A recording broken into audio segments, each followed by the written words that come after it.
Hey, welcome back to another episode of the Million Dollar Body Podcast. I'm your host, Nate Palmer, and today we are joined by Julie Davis, who is a content marketing specialist, a master content repurposer, and I'm so excited because I've been working with Julie for a long time, and I really have been itching to dive in and talk to her, pick her brain a little bit about some stuff that she knows that can help out entrepreneurs no matter what your vertical is or who you serve. So really excited to dive in. But first, this podcast is brought to you in the Million Dollar Body Group weekly. If you're not already a part of the group, you can join us by going to n8trainingsystems.com/group and jump on in there.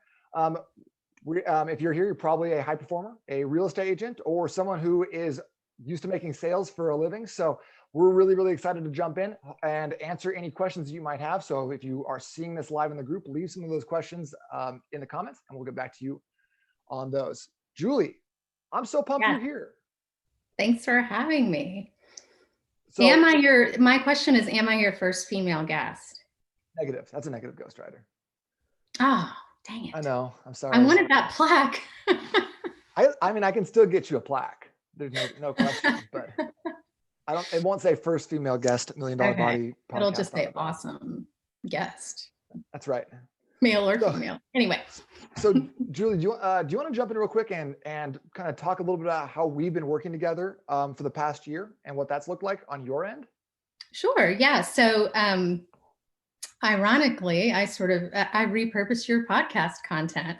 So I'm not really sure what next week is going to look like because I'll be writing about myself. But anyway, I basically find the content gold mine in your podcast episodes and repurpose it into your blog. And we do some social media posting based on the podcast content. And we do weekly email blasts based on the podcast content. So, and yeah, we've done a few different things in the past. That's primarily what we're doing now. Yep, absolutely. And it's been, from my end, it's been a super great journey. And I've really appreciated being able to work with you. So kind of like how I've experienced this is about December of 2019. I was really struggling in my business because as a solopreneur, someone I've got a Facebook group, I've got LinkedIn, YouTube, Instagram, and now I have TikTok profiles because I guess I'm a millennial. It's just what I have to do. But I have all these things, right? And then on top of that, I'm working with some clients who are helping them grow their business. And I'm working with some clients who I'm helping them with their personal fitness and nutrition. So there's a lot of hats that I felt like I was wearing. And what the real thing for me, Julie, that was tough was that I felt like I started spending more and more time on marketing and promotion than I did on working with my clients. And I felt like that was a balance that I didn't want to be in, right? So if I'm like a client facing job and I'm really trying to work on helping people get their results in whatever capacity, then I don't want to always be all consumed with, oh, did I post on LinkedIn today? Did I get my post up on Facebook before 9 a.m.? And that's kind of what it ended up being. And I don't know about you, but when I have all those things in my head, I'll be doing some deep work, like filming something, producing something, creating something. And then all of a sudden be like, oh shit, I have to go do a thing. And then it'll pull me out of that. I'll go answer the email, go post somewhere. And eventually come back to whatever I was doing. And it'll take me another 20 minutes to kind of get back into it. Have you experienced that? Oh, absolutely. And I think that in my own mind, for my own business, I mean, I'm wearing multiple hats as you are. And I think that there's this little voice in my head that's like, Julie, do good work for your clients. That's your first priority. But there's all of this pull for the best messaging and the new to make the newest offer and to be on social media constantly. And I have to pull back sometimes and say, no, my first priority is my clients and doing good work. And the rest, I'll make time for. And I don't always do a good job of that. Sometimes I find myself at the end of the day, crap, I spent way too much time on social media or whatever it is, and I'm almost at the point where I'm like, I want somebody to do my content for Tiny Buffalo, which is ridiculous because I'm a content marketer, but again, I want to keep my clients as the priority. And it feels like the struggle on a daily basis not to get pulled away. Yeah, 100%. And I honestly think that like that's one thing that like if you always have these kind of like these nagging voices of like, oh, got to post on social media, oh, like got to do this, oh, make sure you're checking in, and it's not like written down or scripted, it becomes this like balancing act where you eventually just burn yourself out and be like, you know what, f this, like I'm not even worried about it anymore because everything is dumb, my business is dumb, and I'll never be successful. And you hit that bottom point of the entrepreneurial roller coaster. Never had that thought. You never had that thought? Yeah, give Almost it daily. another hour. I feel like I'm Monthly. like ups and downs all day long. I'm like, oh man, this is my business is great. I love my boss. All these things are awesome. Then I'm like, this is stupid. I hate myself. I'll never be successful. Oh, back up. I'm good again. Yep. I'm like a 12-year-old hitting puberty. Yeah, I'm not looking forward to puberty this year. And I feel like You're not there yet. No, but I've heard horror stories. You might wonder how I got all this gray hair without puberty, but that's a story for another podcast. You're a marvel of science. Thank you. So when I was in that zone, I was like, how do I do good work, but also let people know about it through the magic of social media? And you were referred to me by a good friend, and we started working together, and we've done a couple different things. But can I just say that having you in my corner to help me with some of those pieces by like exporting like those must-do things that nag at me, that like just kind of linger in the back of my brain, has been such a relief to me from a business perspective, but also like just as a human and like from like a mental perspective. I have so much more bandwidth to be like, to do great at my workouts, to be available for my family, to like be there for my clients. And so I think on behalf of everyone I know, thank you. Yeah. And I think, well, first of all, I've super enjoyed working with you. I feel like a valued team member, and I feel like you are, well, you're super joy to work with, first of all, but like you sort of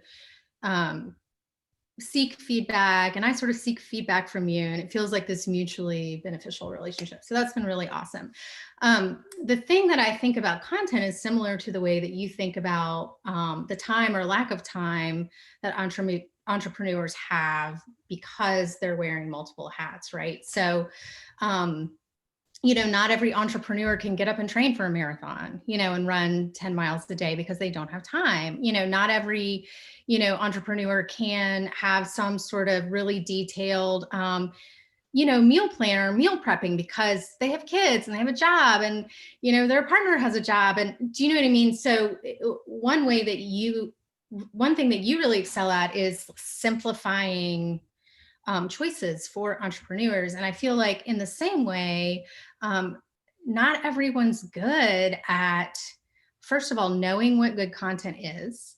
Not everyone's good at writing, even if, like, let's say you're a good communicator verbally, that doesn't mean that you can write copy. And it's nothing to be ashamed about. I mean, we just all have different gifts, you know what I mean? And so for the most part, most people are sitting on content gold mines and they don't even know that they are. Do you know what I mean? And so my job is to sort of figure out, it's sort of like you just get to like vomit all your stuff, and then I like clean it up and sort of move the parts around and say, like, this is what works on this platform and this is what works on this platform. Do you know what I mean? Because there's a lot to keep up with. There's algorithms to keep up with, and new trends, and what you do on Twitter doesn't necessarily work on LinkedIn, and vice versa. So I think what I do in a different way is similar to you, but just freeing entrepreneurs up to do what they're the best at. 100% agree with that. And that's really like the thing that I like, that I've been learning over the last 2 years, is kind of that idea of stay in your lane. Like, yes, I am a solopreneur. Like, yeah, you and I both are, but we don't have to do it all. Could I become an amazing copywriter? Could I become fantastic at graphic design? Could I be a great video editor? Yes, for sure. I could do all those things, but at the cost of my main business, at my main areas of genius and interest. Mm-hmm. Like, so I have a lot of people who are, maybe you're a roofer, maybe you're a real estate agent, maybe you're like in the trades, or you own a tech company or something like that. And like, you are smart enough and are capable enough of becoming good at these things, given the practice. But is that practice, is that time really, is that juice worth the squeeze, Right. Like, for example, I bullied you into becoming one of the challenge participants over the $1 Million Body Challenge the last couple of weeks ago. What was your experience with that? Like, because you could obviously have written your own program and written your own nutrition plan. Like, that's not beyond you. It would have taken some time, but what was your experience with that? Yeah, that's a really good reframe. Well, I think, well, first when you wanted me to do it, I was like, no. And then you were like, why not? And I was like, well, I don't do this kind of stuff. And you were like, why not? And then it was like, I'll call it subtle bullying.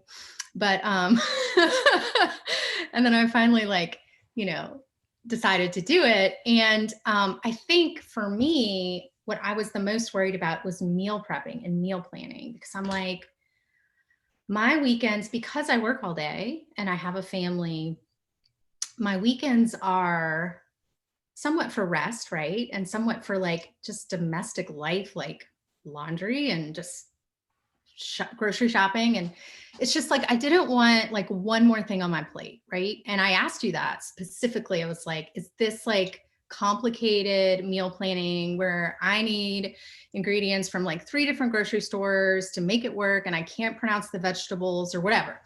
So, and you were like, no, no, no, it's none of that. And so I decided to take the plunge. And I think what's happened for me is, well, first of all, I lost 8 pounds in 2 months. And that was over the holidays. I mean, it's just amazing. We started 2 weeks before Thanksgiving, and I think it ended the week after Christmas or something. And it was something that I could focus on that was simple and didn't require a ton of preparation or a ton of reshaping my entire life to do. And so I feel I've belonged to different sorts of gyms or group classes, and the trainers are always talking about, oh, this cool recipe and that cool recipe, and it all felt like this swirl of information just always coming at me, but I never had this sort of succinct framework that I could just do the same thing pretty much every day until I did your challenge. And I think for me, especially during the day, what you've prescribed for breakfast and lunch is so easy to do. And your main breakfast tenet is protein and fat. And it's it carries you through the morning, and then it's protein and vegetables. And that avoids the whole afternoon slump. You know what I mean? So I basically know what I'm going to eat every single day. And it's a choice that I don't have to think about it anymore.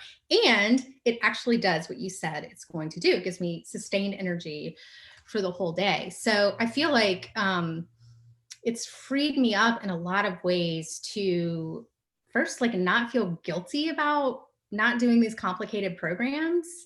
But secondly, just the ease of entry has been really great. Awesome. And I will say for my mental health, you're really big on walking, and I'm already a big outdoors person. I love to walk, but I feel I have been walking so much more. And as an entrepreneur and someone who's always staring at a screen and has a gazillion ideas all the time, it has cleared my mind so much. So I've really appreciated that extra push. Awesome. I'm glad that's been powerful for you. I totally agree about a lot of those points in terms of taking stuff out of your brain and being I have a simple framework now. And honestly, it's the same for me, right? I don't have to worry about what is the latest on LinkedIn? How do I engage over there? How do I write in a way? Because how do I write in a way that facilitates the LinkedIn platform or the Twitter platform or the blog or an email or YouTube? Because all of those things are different and require different knowledges of the algorithms and different things. So what you said to me is you're here, do this one thing, and then I'll take that and use my skills to put that somewhere else. So you've given me a framework to kind of use the things that I'm already good at. So kind of similar to what you like walking, you don't like doing complicated meal prep, cooking for your family. Okay, here's how to do those things simply and then get the results you're looking for. So you gave me that same exact thing when it comes to my business. Here's what I want to see from you on a weekly basis, a quick video on one topic.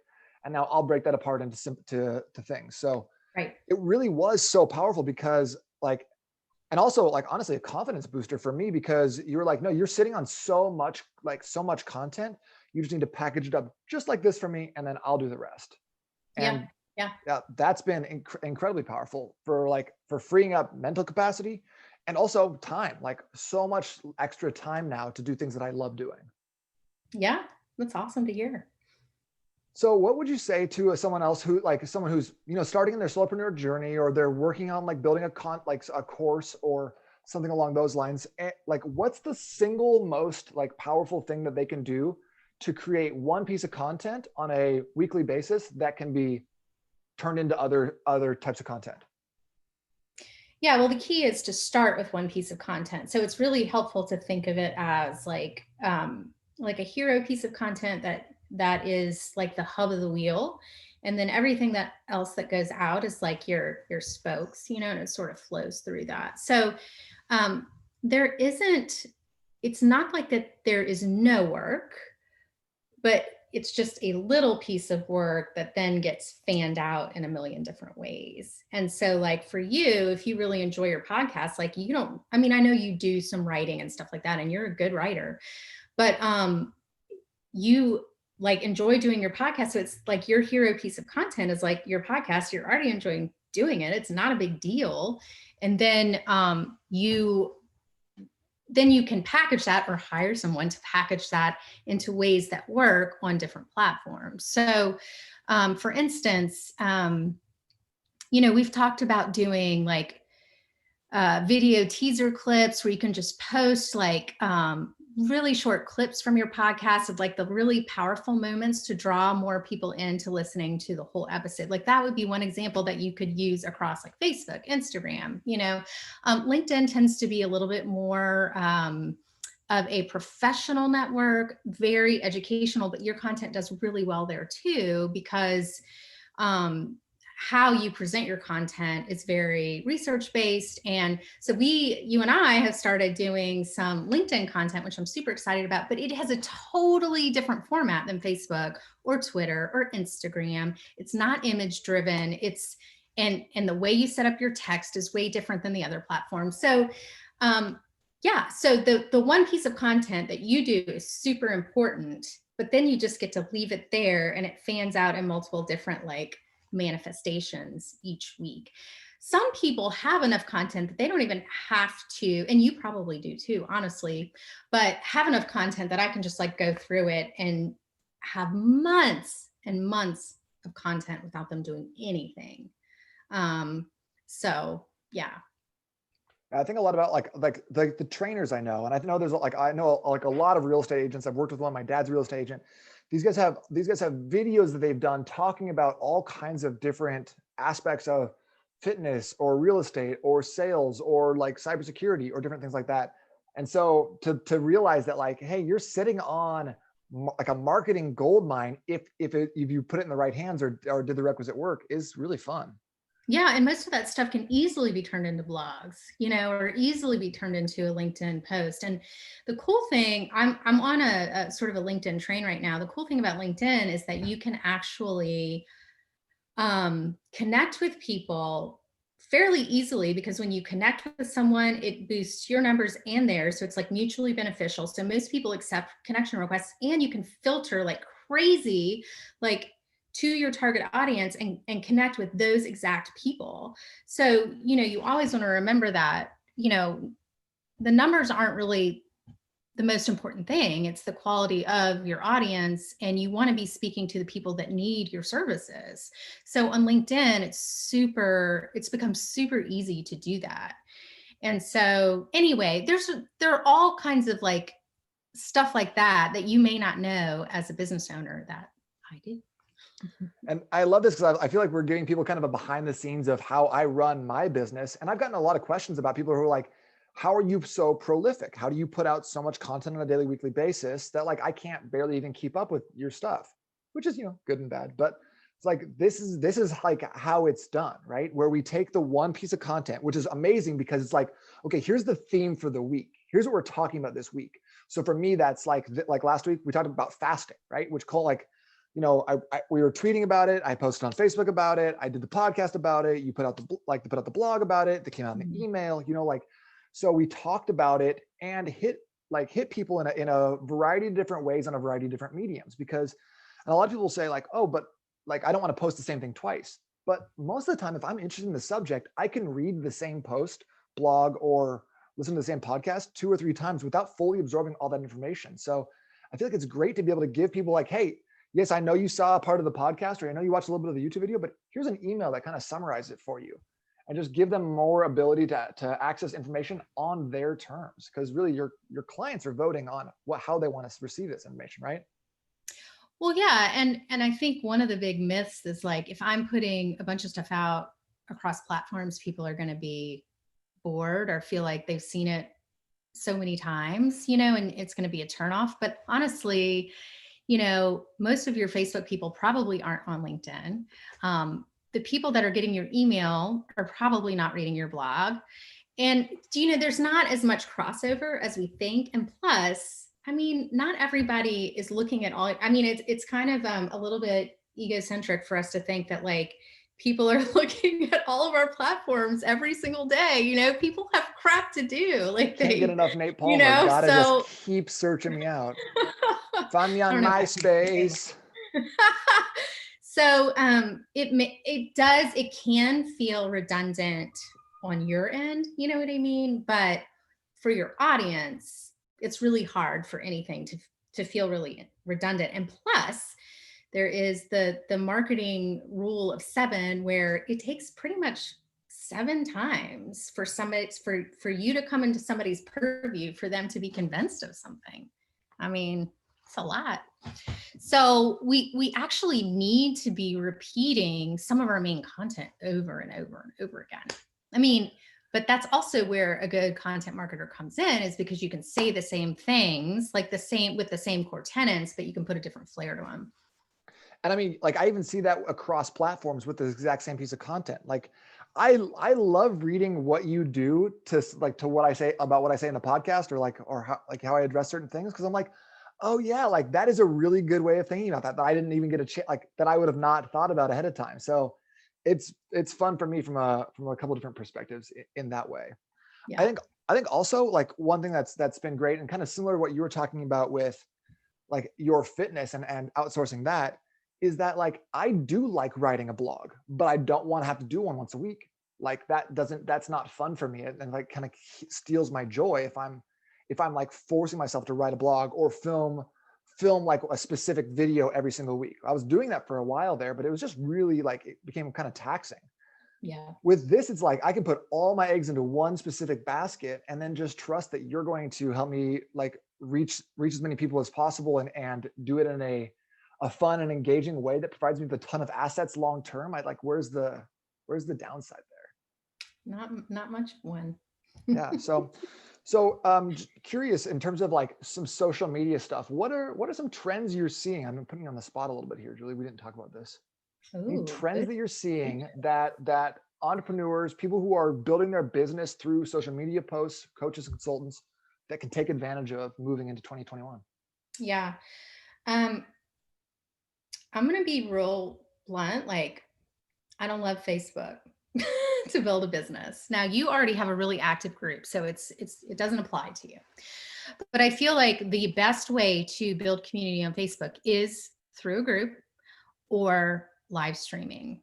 It's the only way that I've seen any sort of exponential reach or engagement is through consistent live streaming. That's not like, oh, I live stream once a month. That's like, I live stream a couple times a week, or I live stream once a week and my audience knows it's coming and I'm promoting it. Do you know what I mean?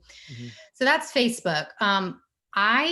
I don't do a ton of marketing on Facebook. I just, and that might come back to bite me one day, because I'd actually like to start a Facebook group, but anyway, in due time. I feel like video content is king right now. So even on like Instagram, if you do a reel versus a standard post, on the Explore page, your reel takes up 2 times the amount of real estate on that Explore page. So the eyes like automatically like, to that piece of content, and the reach is crazy crazy more than like IGTV or standard post or whatever. So reels are really popular. And I know that you have gone off to TikTok, which I'm not on TikTok. My brother lives in LA and he's a huge TikTok star. So funny. He's a lot younger than me. So I know a little bit about it, but you're doing good on TikTok. And like people like you who have these kind of big personalities, I feel like will do well. You know what I mean? So I'm interested to see. So I don't have a lot of TikTok predictions, but it does seem like if you hit the right message, like you could, like you were saying yesterday, you got like 85,000 views on like your spaghetti hack, which was cutting spaghetti with scissors while you way eat to it. give it away. Make sure to subscribe to me on TikTok. But there's also some dance videos you've done. I mean, you really need to check Nate out on TikTok. Thank you. But the cool thing is then what? You can go back to Instagram and put that, you can make it a reel. So that's a great way to sort of, you know, kill two birds with one stone. I stinking love LinkedIn. I already said that. It's it doesn't matter what your profession is, you need to be on there. It's not what it used to be, like just like here's my resume, like dusty old like conference room with like stiff suited people. It's very engaging. The organic reach is still there, and it may not be forever, but right now it is. So it's probably a little bit like what Facebook used to be. And yeah, so try it out. I mean, you have to be consistent to see some results. You can't post once a week and be like, well, why isn't anybody why isn't anybody commenting? But anyway, you gotta be it's just consistent. It's like you gotta be consistent in like everything you do if you want to be successful. It's I know. And so, which I think, again, like what we were saying earlier, like we have so many hats to wear. It's like, since you do have to be consistent, especially as you're starting up, like what can you outsource or what can you give away so that you can be consistent in the things that really matter, you know? I'm interested in seeing what's going to happen with Clubhouse too. So it's only for Apple users right now. And I can't decide if that's like a behind the scenes conspiracy thing or they will eventually like open it up to Android users, but it's like live chat. So you're actually in a live conversation with people. And the way that I've seen it used recently is like, and it doesn't have to be big influencers, but you can sit in on conversations with influencers in your industry and just listen to them talk, you know, and I've heard, you know, and then they'll take questions, you know, so you could get like real-time advice, you know, about in your industry from these like leaders in the industry. And then I've also seen people like regular Joe Schmoes like me just kind of like pair up and talk about, you know, whatever, how to build a brand in 30 minutes a day, or, you know, how to repurpose your podcast content, you know, whatever. So it's interesting. I'm interested to see where it goes. So. Yeah, I agree. I agree with all those. I do think that Facebook groups, like if it wasn't for this Facebook group and the Facebook community, the $1 Million Body, I would not be on Facebook. I don't think. It's like this group is so fun and full of so many amazing people, and there's the positivities in here, and then everyone's sharing their wins and sharing their progress and asking great questions. Like it's what keeps me coming back to Facebook. If it was just me scrolling through my news feed, I think I would have had developed some serious mental health issues by now. So yeah. So Julie, like I know we spent a lot of time talking about the podcast. This is a podcast. If someone else was looking to start a podcast, what would be the first step that you'd advise them to do? To start a podcast? Yeah. Yeah, I mean, I think the formats of podcasts can be so different, right? So you just do a live Zoom call, and then you can strip the audio. If you just want audio, you can set it up on Anchor, or you can set it up on whatever platform. It's super easy. But basically what you need to do is be consistent. Always with that advice, Julie. You know, decide what you want your focus to be and theme to be, and follow that each week so your audience knows what to expect, and then figure out how to repurpose that content in a way that not only draws more eyes to your podcast, but to your business and to your blog and to, to your website. Does that answer your question, or did you have something more specific? Yeah, totally. I was also like, one of the things that I would maybe add to that answer is be like, make sure you market it. I think that the days of if you build it, they will come, like Field of Dream style, that's over. That's dead. That's not happening anymore. You can have the greatest podcast in the world or the greatest Yeah. video content, but if you're not showing it to anyone or giving anyone a reason to watch it, like I think this is kind of like, again, it's kind of behind the scenes in the business is like I got free stuff in here, right? I did a free challenge like 2 weeks ago. I put out free trainings. I'm doing like going in depth on these things. I'm answering a lot of questions. I give out a lot of free things, but it's not enough for me to just be like, hey, I've got free stuff. Everyone come look at it. I have to literally sell the free stuff I do. So Yeah. even if you're putting out a podcast, and even if it's a great podcast, you still need to know how to market it effectively and help hit people's pain points, or talk about their pain points in a way that's going to be like, make them go like, well, tell me more about that. Make them take that first step, Right. click the video, listen to the podcast, read the blog. Any tips or tricks on how to sell your content, or how to, get more eyeballs on that? Yeah. I mean, my biggest piece of advice is to pull the information out of the podcast and present it. And then at the end, lead them to the direct episode. So you have to give away value, but that's super easy to do if you've already done the podcast. You know what I mean? You figure out what the most powerful content is in that episode, and then you write about it on social media, or you do it like a video teaser clip on social media, and then you lead them to the actual episode. But you don't, the days of like, here's my podcast about, why you should fast for fat loss and focus, goodbye, link, it just doesn't work anymore. Like, people don't have the attention span anymore. So like, give away. So that first line of any of your social media posts is so crucial. And you have to have a mindset of giving away value. And so that post, even though you might say something exactly what you said in the podcast, giving away that information in the beginning is what's going to lead them to want more. That's good. That's really great advice. Yeah. Julie, so if someone wanted to get in touch with you or work with you and Tiny Buffalo, how would they go about doing that? And I can leave some links in the podcast notes as well. Yeah. Well, my website is tinybuffaloconsulting.com. You can reach me at julie@tinybuffaloconsulting.com. That's my email address.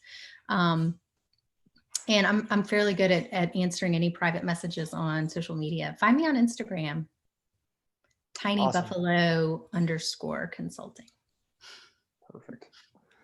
Well, thank you so much for being here. Just one last thing before we jump, I'd like to just put you on the hot seat for just a second. And what's something that Haven't you already done that? Yeah, but like, let's do it again real quick. We had fun last time, right? You were on the hot seat. We were having fun. It's like, I like you well enough. So what do you want to leave us with? What's something that we should think about? What's a quote you've been enjoying? What's a hot take? What's a Julie Davis hot take? I would say messy action is better than no action. Tell me about that. That is such a good message. And you can always refine as you go, which feels like a really vulnerable place to be. But you have to embrace the vulnerability to promote your business. So I think that idea that you have, like, yeah, get some feedback on it, but move on it. And if it doesn't work, then you're like in a better position to figure out what works next. But if you don't take action, you don't have any foundation to know, oh, well, I need to tweak this, or I need to move in this direction. So that's been helping me. Awesome. I love it. Take messy action now, refine later. You heard it here first. Julie, thank you so much for being with us today. I really appreciate it. Can't wait for the blog post to come out about this episode. And be like, with the indelible Julie Davis, there's going to be lots of power adjectives. Bring it on. In front of my name. Yes, correct. I wouldn't have it any other way. Awesome. Thank you so much for your time today. I really appreciate you being with us, and we'll talk to you very soon. Appreciate you.